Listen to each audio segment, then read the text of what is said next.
他在信函中说，包拯已经盯上他了，说不定啊，会胡乱给他安上一个罪名，把他处死。他是你姑姑的独生子，是你的亲表哥，难道你见死不救吗？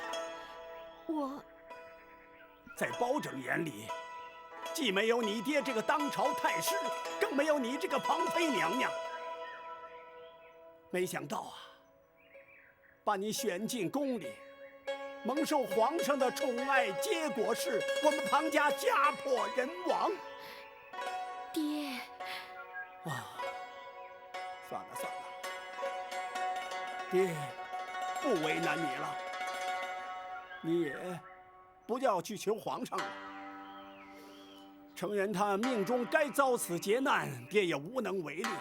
不过，爹这个当朝太师也不想当了，还是告老归隐吧，免得再牵连家里其他人。女儿啊，你要安心待在宫里，千万别再被包拯给害了啊！哎，爹回去了。爹，等一等，爹。程远虽然触犯了国法，可是他也是我的亲人呐，我也不愿见到他被处死啊。这除了求皇上，没有别的办法呀。女儿愿意试试看。皇上今天会在皇后娘娘寝宫，我见不到他。明天，最迟3、2天，或许能够求皇上颁下圣旨。到时候就来不及了。爹，就算皇上答应下旨，也需要一段时间呢。那这样，爹先去登州，能挡包拯多久就挡多久。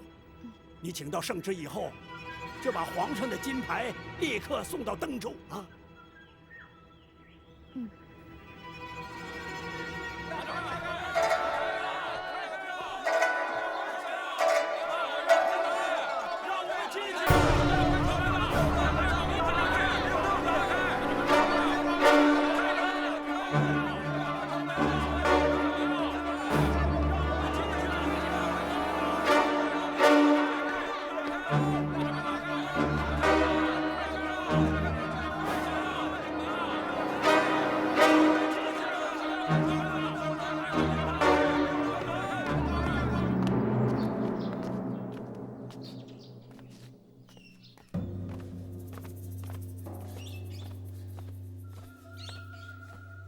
庄主，事情都已经办妥了，都处理掉了，都死在段武的手上，一个都没漏。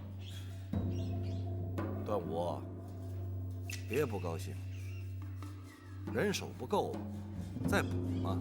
啊，刁赞在。从钱庄给段武先拨50贯。是，庄主。多谢庄主。别谢我。啊。有赏有罚，啊，只要你们听话，别犯错。是。庄主，包大人把禁军都调进城了，一定是程元出事。我们要不要先做准备？用不着，我们只是商人。即便是程元把我们供出来，我们推说不知道，哼，包拯在没有证据的情况下，他也不能把我们怎么样。可是，毕竟有很多事情是明显的官商勾结呀。你可以说是官商勾结，也可以说是受官府的势力强迫。那有谁能证明呢？啊？庄主真是高明啊。不过这阵子你们要收敛点。我虽说不怕包拯，但是也没必要惹麻烦上身呐，明白吗？是。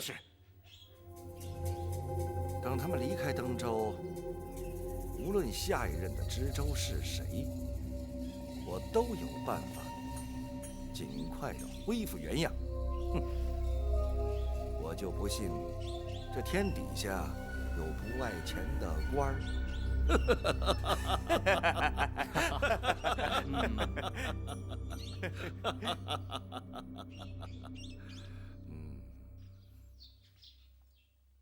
汤真，门生在。成员已被收押，依照朝廷体制，你这登州通判，理当代理知州之职，待全案终结，上报朝廷之后，则会派遣新任知州，到时候你再进行交接。是。明日起，本府将会审讯成员朱刚，并逐一追查李坤涉案部分。你忙于州务即可，不必参与。州衙里头能够有什么事呢？事情可多了。首先，要从现有的官员当中挑选能够适用的人，也可以给唐大人不少帮助。至于人选方面，可以询问杜委那些退休官员，甚至可以请他们来帮忙。哎，对，他们一定能够提供不少的经验。还可以清查州衙的文书和旧案，说不定可以从中知道成员和李坤官商勾结的证据。哎，你刚来的时候，他们给你的文书账册一定有假，现在可以仔细的核对验证了。如果调仵作问话，也可以知道上任通判的死因和当时的症状。我们也可以查出他们是否和吴银散有关。哎呀，这么说起来，可做的事情可真多呀！公孙先生，你说的一点都没有错。能做的事情不但多，而且管用。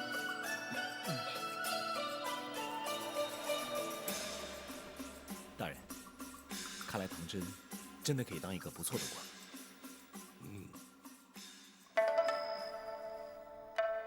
真的，少爷明天开始就要代替成员管理整个登州了。只是暂代，等新任知州派来之后，我还是干我的通判。那没关系，至少这段时间，除了包大人，少爷就是登州最大的官了。那又如何？只是责任变得更重罢了。少爷，这的确是好事啊！如果老爷在世的话，也一定会替少爷高兴的。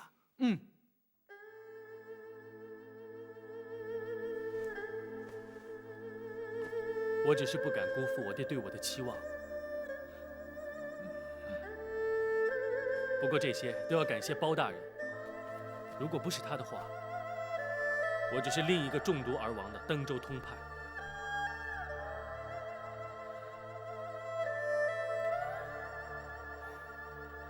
接下来呢，就要看我有多少能力了。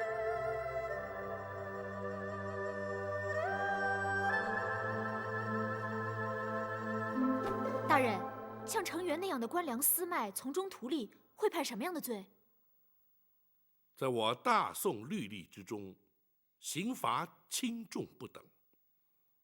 依这项罪行来说，罢官去职总是免不了的。啊，就这么便宜了他？还要视情节轻重，判他个5年到10年的刑期。哦，可是他的罪行不仅如此，大人，难道你打算只办他这一项罪行吗？当然不会。若依那些退休官员所言的罪行，程元只怕是死罪难逃。这还差不多，要不然岂不是让人愤恨难消？詹姑娘，刑罚的主要目的在刑事警俗，而并非单纯的出气泄愤。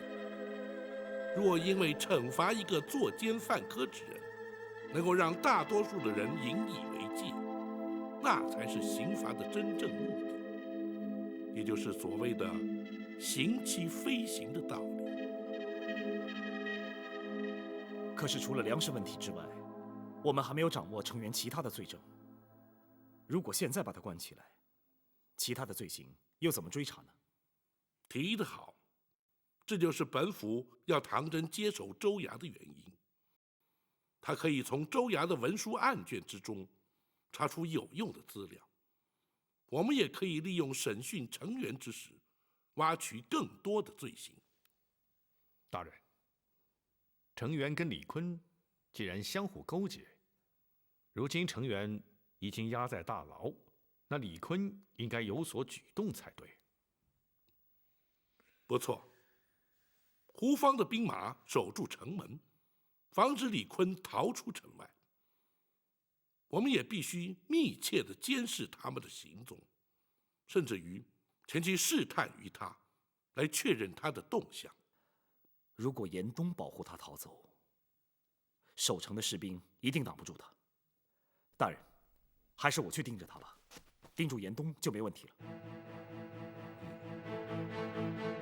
那就有劳展护卫。是。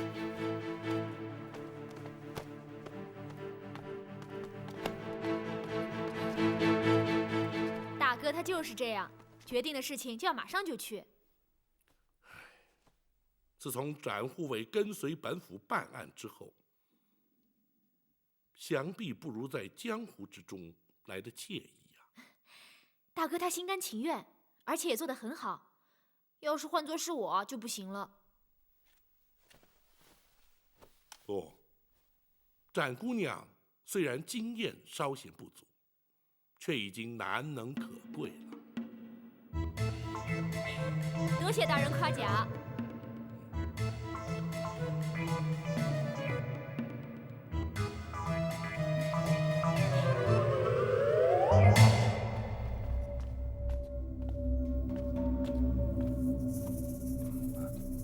你可以休息了。我在等你。等我？不错。我要知道，你是不是打算离开登州？你这是什么意思啊？包大人已将登州城4座城门封闭，防止你逃走。我为什么要逃跑？他抓程元是假，抓你才是真。我们又没有把柄在他手里，哼，他抓不了我。我说过，还有刁赞和段武。我也说过，他们2个人是不会出卖我的。刁赞也许不会，段武，就很难说了。那是你平时老是看他不顺眼，那是另外一回事。唐真能从无影伞底下逃出一死，那去毒之人，难道就不知道他中的是什么毒？知道又怎么样？知道无影伞之后，就可能查出段武，再加上程元的证词，你能确认构不成抓你的证据？如果你想要逃出登州，趁早决定，我还有把握把你带出去；否则，就很难说了。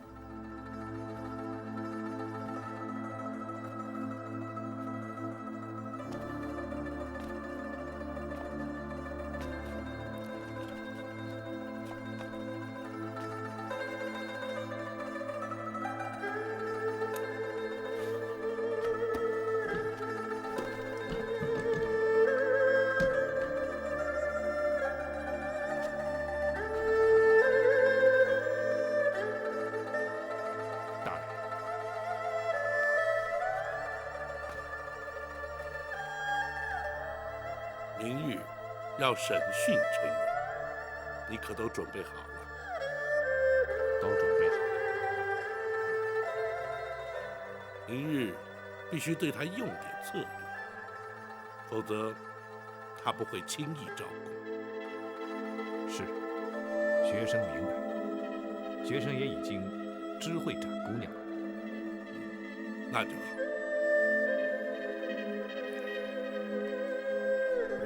大人，可是为了如何抓到李坤的罪证而苦恼。不，虽然并不容易，但是只要花点心思，不难查出。本府担心的是陈元。学生不明白，大人担心什么？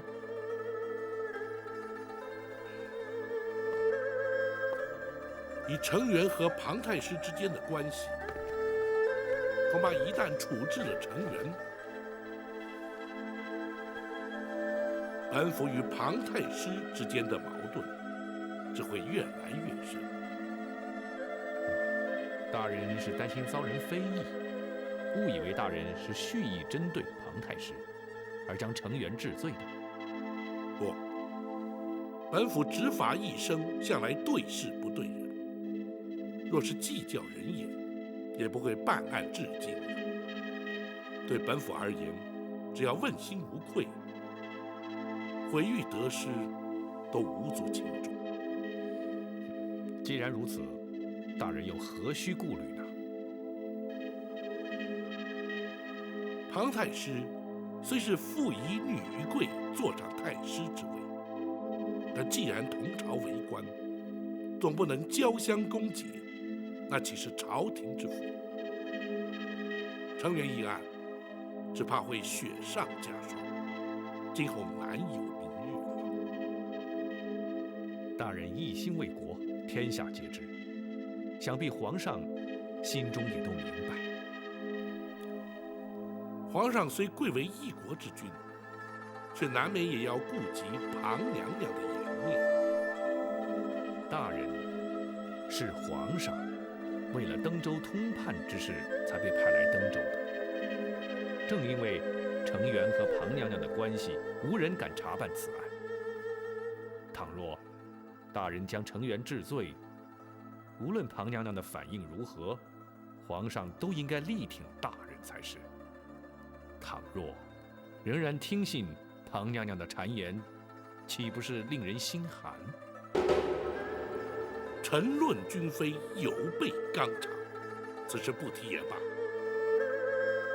是，学生失言了。无论如何，程元既然涉案，就该依法惩处，其他皆不足虑。即使如此，触怒了庞娘娘，而遭皇上斥责，本府也甘之如饴。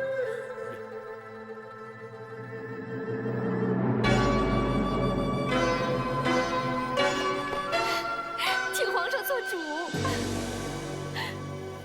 爱妃，皇上，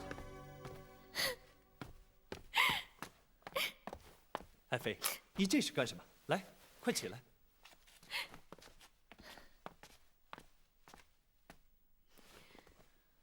快跟我说说，是谁欺负你了？皇上，是包拯包大人。爱妃瞎说，包大人已出京数日，何来对爱妃有所不敬啊？皇上，包拯可是奉旨去了登州。是啊，是朕命他巡视海防边境的军务啊。可是他却去了登州城查程元的州政。皇上，程元乃是臣妾的表哥啊。这个朕当然知道，不过朕也命包拯顺便看看登州的州政。怎么，他找程元的麻烦了？皇上，包拯和臣妾之父庞太师素来不和，包拯去了登州城，假公济私，要将程元处斩，请皇上做主。这个包拯也太过分了。爱妃可知那程元是犯了什么样的过错，包拯非要将他处死？皇上，包拯为了报复臣妾之父，就胡乱给程元安上一个罪名。皇上，请立刻下旨去登州，救程元一命。哎，爱妃，你先别着急，此事爱妃是如何得知？可确有此事？是太师说的。皇上，再不下旨就来不及了，臣妾跪求皇上了。好，朕答应你就是了。你快起来吧。谢皇上。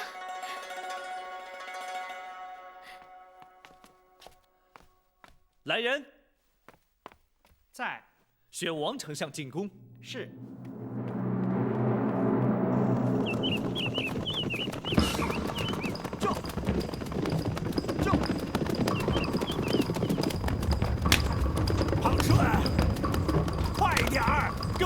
加快呀！快点！知道了，快呀！这。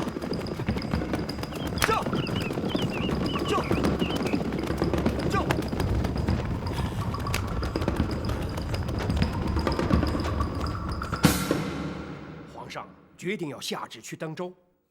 不错，朕不能让包拯真把程远给杀了。可是，王丞相，包拯在离京之时，你可曾按照朕的旨意交代过他？回皇上，老臣的确交代过包大人，叫他无论如何依法而行，查出登州通判一案。好，朕让他查案，他却杀人，你说朕能不下旨阻止他吗？皇上，或许那程远的确是犯下了死罪呀。不，庞太师却说他有假公济私、报复之嫌。皇上，老臣敢与性命担保，包大人绝不会假公济私、公报私仇啊！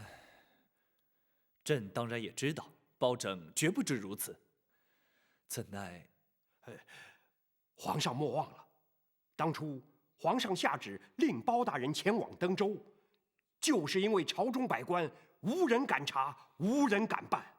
如今包大人查出那程远有罪，而皇上却又下旨不让他办。所谓君无戏言呐，老臣唯恐皇上会因此而失信于臣呐。王丞相，你先起来吧。谢皇上。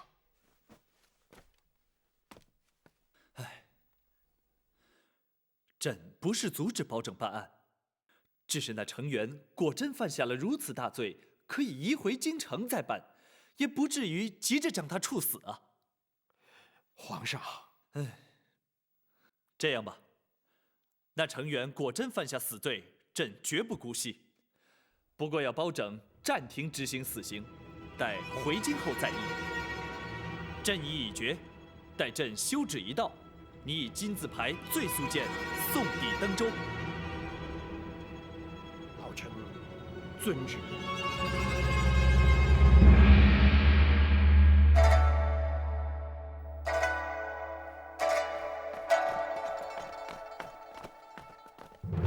跪下！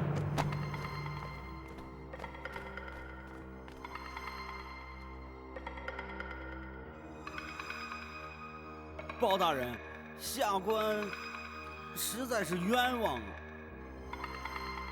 本府尚未问你的罪，你又何来冤枉可言？包大人没问小人的罪，就把下官打成罪犯，下官实在是不能心服。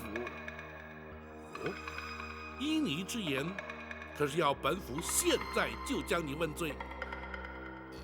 依照朝廷体制，没有问罪之前，包大人，您是没有权利除去下官的朝廷官带、知州官职的。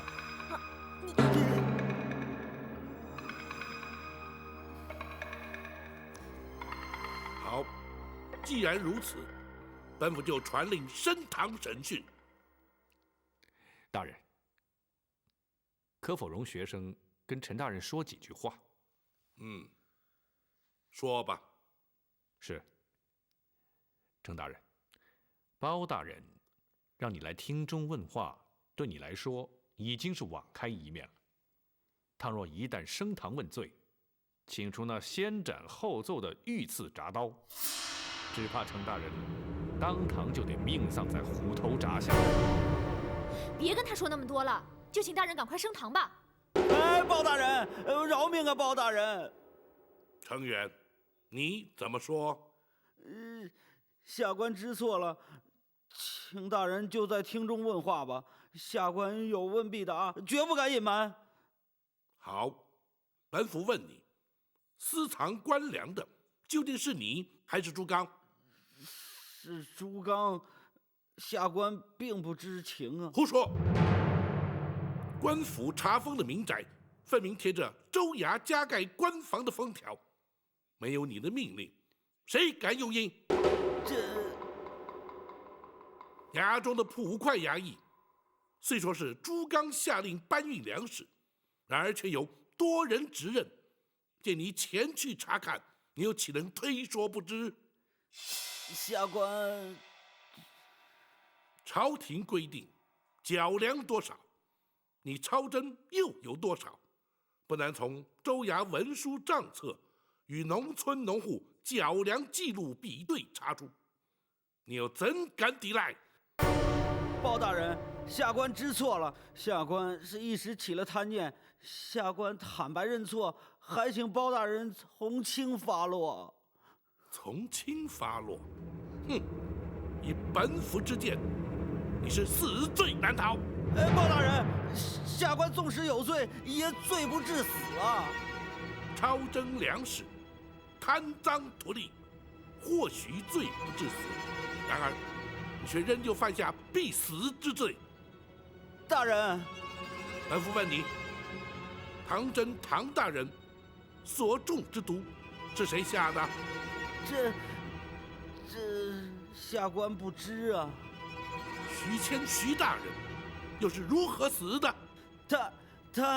他是寿终正寝的，公孙先生验过尸的。当时我就已经知道，徐大人是死于无影散之毒，只是没有告诉程大人罢了。啊！还有，那前任通判入新，以及好几位退休官员之死，恐怕你也难逃罪嫌。包大人，这个小人不知啊，这都是李坤派人干的。展姑娘，这李坤可是你曾向本府提及的钱庄庄主。是啊，这位四海钱庄的李庄主，好像和程元的关系非比寻常啊。不，小人一向是以官府身份同他往来的。不论你是以何种身份与他接触，你又怎会知晓是李坤派人下的毒？难道是你与他同谋，或者根本就是你支持下毒？不是，包大人，我实话实说，那都是因为他们妨碍了我跟李坤生意上的合作。我询问他该如何处置，是李坤自己说要毒死他们，小人实在不是主谋啊。那李坤又是派何人下毒？银沟毒坊的段武。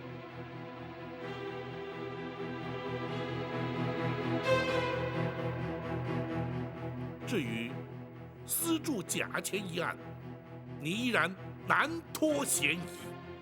倘若被本府查出是你主使铸造，再杀害郑红等30-40条人命，程元，你万死也难赎其罪。包大人，这件事情的确跟小人无关啊。小人也怀疑是李坤他干的，所以也尝试着问过他。他如何回答？你又怎会问他？他不肯承认，不过的确是他让小人叫郑红去见刁赞的，所以我就怀疑这件事儿与他有关。那刁赞可是四海钱庄的掌柜，就是他。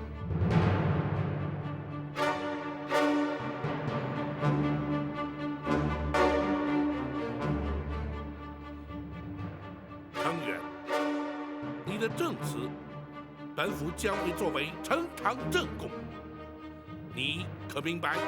小人明白，还请包大人从轻发落。哼，公孙先生，学生在，让他画押。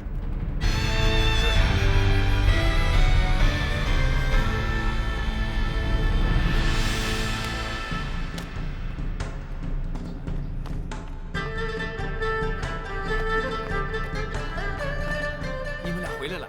回来了。老管家，包大人是不是已经回府了？老管家找大人有事啊？是啊，他在。大人回房了。好，我去见包大人。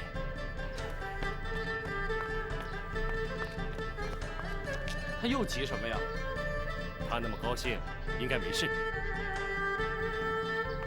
包大人，包大人，包大人，包大人，包大人，唐福来叩谢包大人。快起来吧！谢包大人。你因何要谢本府？少爷能保住性命，又能暂代知州增加历练，全仗包大人的提拔。不，并非本府提携于他，朝廷规制本该如此，就看他是否能够尽心尽力了。一定能。本府也确信，他不会有负所托。等全案结束之后，少爷就可以安心待在登州了，同时又可以把少夫人迎娶过来了。少夫人，唐大人娶亲呢？这是老爷生前定的亲事。少爷服丧3年之后，先进了礼部，接着又来到了登州，一直没有时间成亲。包大人，到时候你一定要来参加他的婚宴了。好，本府一定参加。是。唐福告退。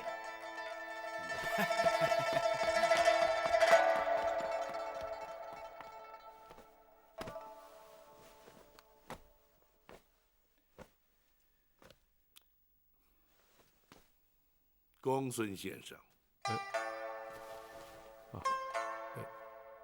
大人，怎么了？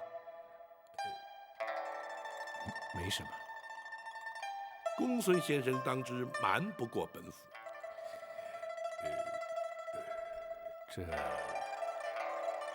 唐真是否娶亲，又怎会让公孙先生如此震惊呢？大人，学生是担心展姑娘。这又与展云有何关联？学生虽然不能十分肯定，但是你但说无妨。是，大人。倘若学生判断的没错，那展姑娘应该对唐大人动了真情。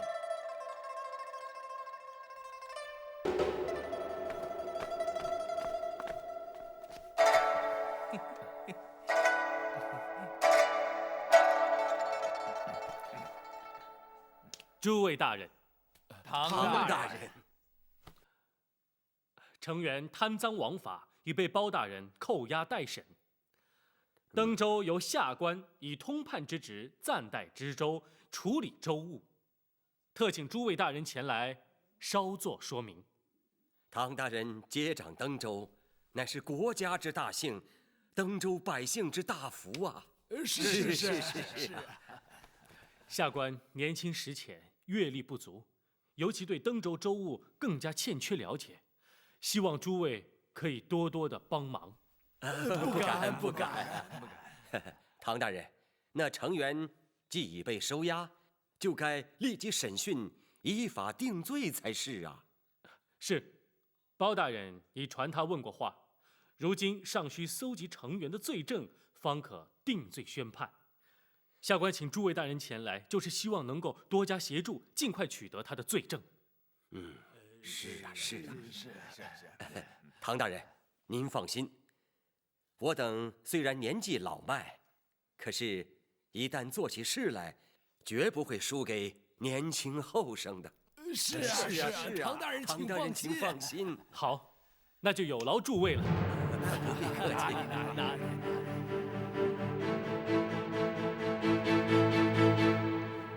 唐真既已定下亲事，绝无道理毁去婚约，恐怕展云要受到不小的打击。所幸他还没到无法自拔的地步，或许他还能承受得住。此事不宜拖延，必须尽早让他明了实情，以免越陷越深。是，学生会找机会点醒于他。不，她是展护卫之妹，这种事还是让展护卫去处理较为妥当，也免得伤及展护卫的颜面呢。是。大人，原本要展云陪同唐真一起到李坤府邸试探于他，如今是否依旧进行？还是要做，不能因为他们二人之间可能产生的困扰而影响全局。再者，他若刻意回避，反而弄巧成拙，更加不妥。是，大人。等唐真由州衙回来之后，学生便约他们一同听大人吩咐。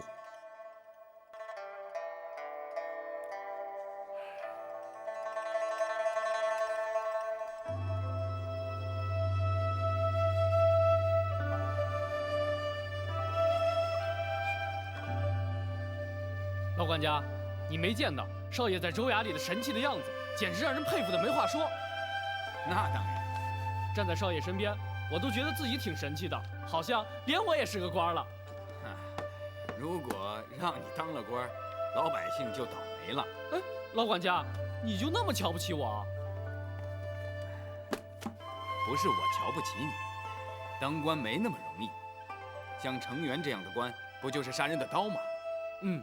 唐福说的没错，官员掌管着朝廷赋予的权势，若是不能知所节制，并且常存为民谋福之心，稍有不慎，就会成为朝廷百姓的祸害。我知道少爷绝不会这样的，不但我要时时警惕，你们呀也要随时的督促我。当然，更加不许你们仗势欺人、胡作非为了。是。唐真。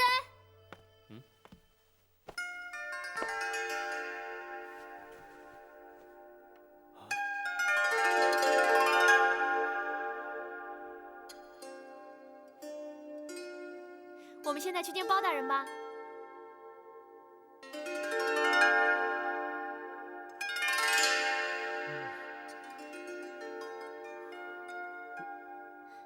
你们三个人干什么？不认得我了？是展。哼，现在可以叫我展姑娘了。展姑娘，你怎么又换回来了？现在李坤那边的人全知道我是女人，我干嘛还要装下去啊？可是，干嘛？不喜欢？那我再换回男装吧。哎，别，还是这样好，还是这样好。展姑娘，这么标致的姑娘，还是女装的好啊。是吗？不错，你恢复女装啊，实在好太多了。现在不会怕别人说闲话了吧？当然不会了，展姑娘取笑了。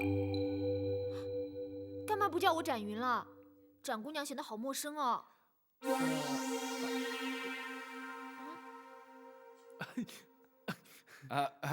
展姑娘，你别误会，少爷有点不习惯。那还是叫我展云吧，不然反而是我不习惯。是。还愣在那儿干嘛？赶快去见包大人呢！是。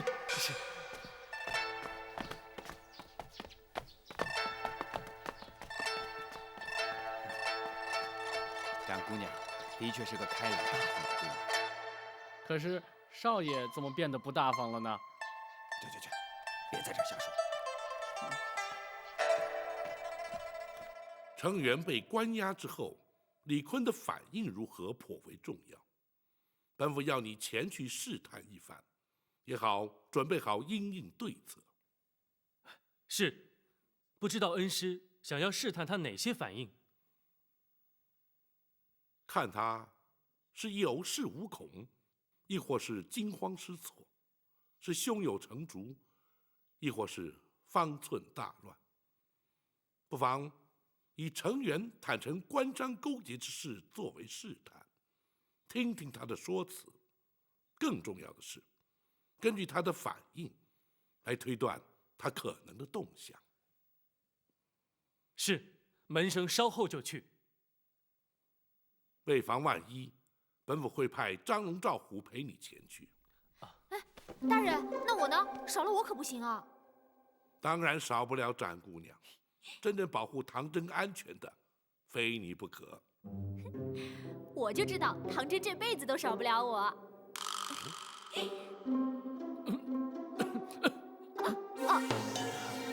我说，我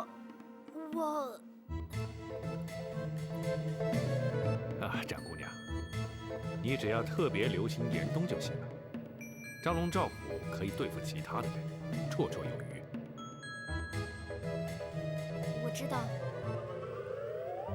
展护卫一直在李坤府外守候，如有需要，可以请他接应。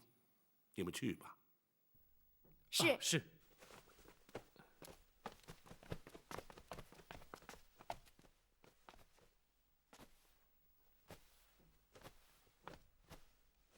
展云什么时候恢复了女装啊？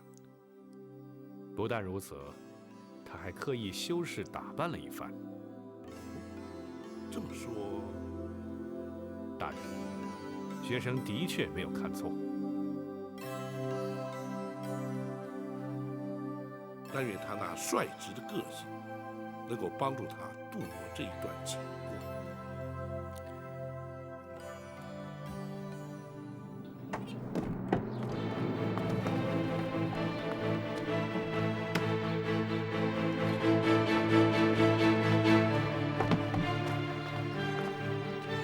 找你们李庄主。是。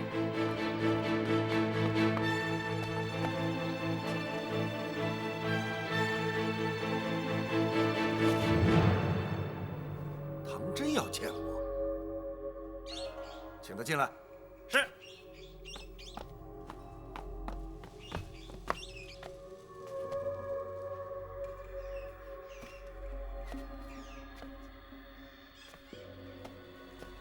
他来干什么？如果要抓你，来的必定是包大人。哼，他根本就没有证据抓我。哼，我倒要看看他打的什么主意。几位里边请。请。哎呀，唐大人，哈哈，稀客稀客稀客呀！请请请，请坐请坐。哎呀，哈哈哈哈哈！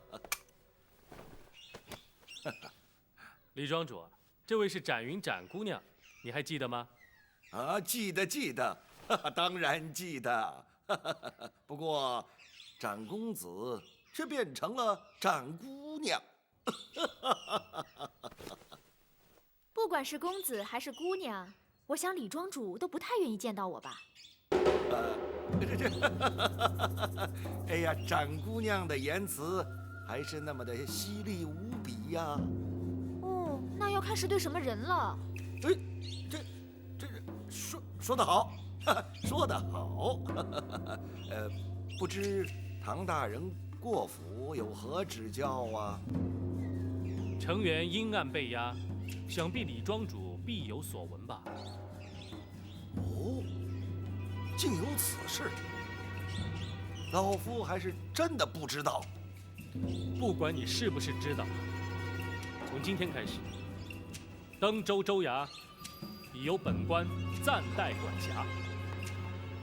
今天特来告诉李庄主，那要恭喜唐大人了。那李庄主是不是要像对成员一样，给唐大人也在钱庄里开个户头啊？展姑娘此话何解？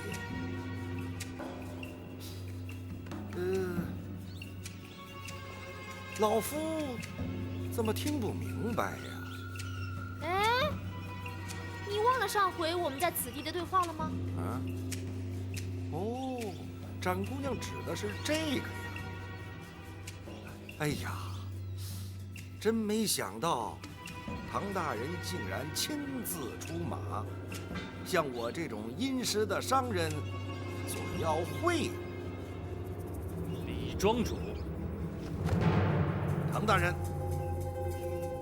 无论你打算怎么样对待老夫，老夫自经商以来，一向是脚踏实地，将本求利。唐大人若是向老夫索贿，哼，老夫是绝不接受。唐大人并没有向你索贿，而是你和成员之间我从未给过程大人任何汇金。你钱庄里没有他的户头？当然没有。唐大人，若是不信，请立马到钱庄里去查。那倒不必，我相信查不出什么来。哎呀，多谢唐大人对老夫的信任。